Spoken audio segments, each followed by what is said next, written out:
சிலருக்கு பார்த்தீங்கன்னா, opposite side நீலயோ, இல்ல ஹிப்லயோ ஏதாவது சின்ன ப்ராப்ளம் இருக்கும். ஸோ, அவங்களோட டெண்டன்சி ஒரு பக்கமாவே வெயிட் போடுவாங்க. ஸோ, இது எல்லாத்தையும் அவாய்ட் பண்ணாலே போதும். ஸோ, நீங்க உட்காரும்போது ப்ராப்பர் பாஸ்சர் உங்களுடைய நேரா நிமிர்ந்து உட்கார்ந்து 2 பக்கமும் வெயிட் டிஸ்ட்ரிபியூட் ஆகுற மாரி உட்கார்றது.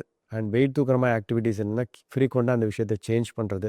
இந்த மாதிரியான விஷயங்கள் செய்யறதுனால மூலமாகவும் உங்களுடைய சாக்ரோயிலைட்டிஸ நீங்க பிரிவென்ட் பண்ணலாம். டு நோட் சம்டைம்ஸ் சாக்ரோயிலைட்டிஸ் ஒரு பக்கம் வர்றதுக்கு காரணம் இன்ஃபெக்ஷனா இருக்கலாம். ஸோ, அப்படி இருந்தா கம்ப்ளீட்லி டிஃபரெண்ட்.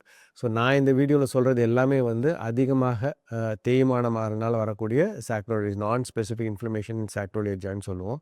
ஸோ, இதற்கு ட்ரீட்மெண்ட் என்ன அப்படின்னு கேட்டிங்கன்னா, இந்த மாதிரியான எதனால சாக்ரோயிலைட்டிஸ் வந்துச்சோ அந்த விஷயத்த அவாய்ட் பண்றது ஃபர்ஸ்ட் ஸ்டெப்.